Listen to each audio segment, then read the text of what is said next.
Mataas na pagpupuri, pagluluwalhati at pagsamba ay para sa ating pinakamamahal na Panginoong Hesus po lamang. Dubling paggalang, pagrespeto at patuloy na pag-alaala sa mga ginintuang turo at aral ng ating dearly beloved Honorable Pastor Wildy Almeida at beloved Honorable Assistant Pastor Lina C. Almeida. Greetings to all beloved Almeida family, at sa lahat ng beloved preachers, beloved workers, at beloved brethren. Magandang gabi po sa ating lahat mga kapatid. Hallelujah, praise the Lord. Nagpapasalamat po ako sa mahal na Panginoon na nasib po ako noong 2017 po sa kadahilan ng financial po, hindi po sakit kundi financial po. May kapitbahay po ako na member na po siya dito sa Jesus Miracle Crusade po. Siya po ang nagdala sa akin dito kasi nakikita niya po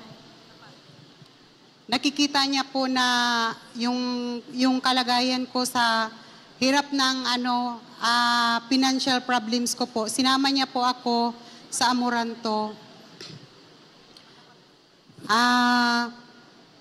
Nung unang sumama po ako sa kanya, nag-observe po muna ako dahil po hindi po ako sanay na nung dumalo ako na yung mga nakataas po yung mga kamay, gano'n. Kaya nag-observe po muna ako.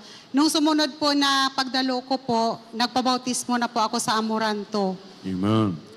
Maraming salamat po sa mahal na Panginoon. Hallelujah, praise the Lord. Kasi po, sa patuloy na pagdalo ko po sa gawain ito 3 bihis sa isang linggo, pinagpala na po kami ng mahal na Panginoon. Nangungupahan po kami ng 23 years. Ngayon po, pinagpala na po kami ng mahal na Panginoon ng sarili naming tahanan po. Hallelujah, praise the Lord.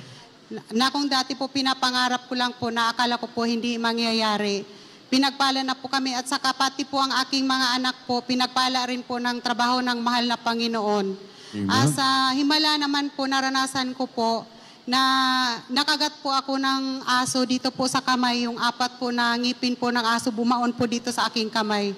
Pero hindi po ako nagpa-injection po kasi takot din po ako sa injection.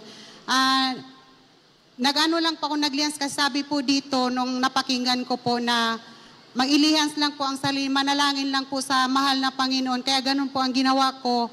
Nawaga po yung kamay ko ng 1 linggo po, pero pinanalangin ko lang po, inilihans ko lang po yung sarili ko hanggang sa gumaling po. Hindi po ako nilagnat o ano man. Hallelujah, praise the Lord. Nagpapasalamat din po ako sa mahal na Panginoon.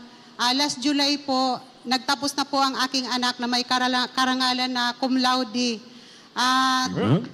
Ngayon po, nagkaroon na rin po siya ng trabaho. Kaya maraming salamat po sa mahal na Panginoon, sa kalakasan po, sa proteksyon po, na kahit nasa malayo po ang aking mga anak, ginagabayan po sila ng mahal na Panginoon.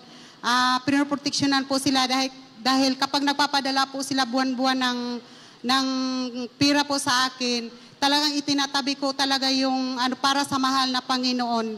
Kaya maraming salamat po sa mahal na Panginoon sa mga pagpapalang material, physical. At ang lahat ng kapuri pasalatangin sa mahal na Panginoong Hesus po lamang. Amen. Praise the Lord. Amen. Praise the Lord. God bless you, mga kapatid. Praise the Lord. Puri ating dakilang Diyos. God bless po sa ating webcast testimony. Ating beloved Sister Marilu Dilac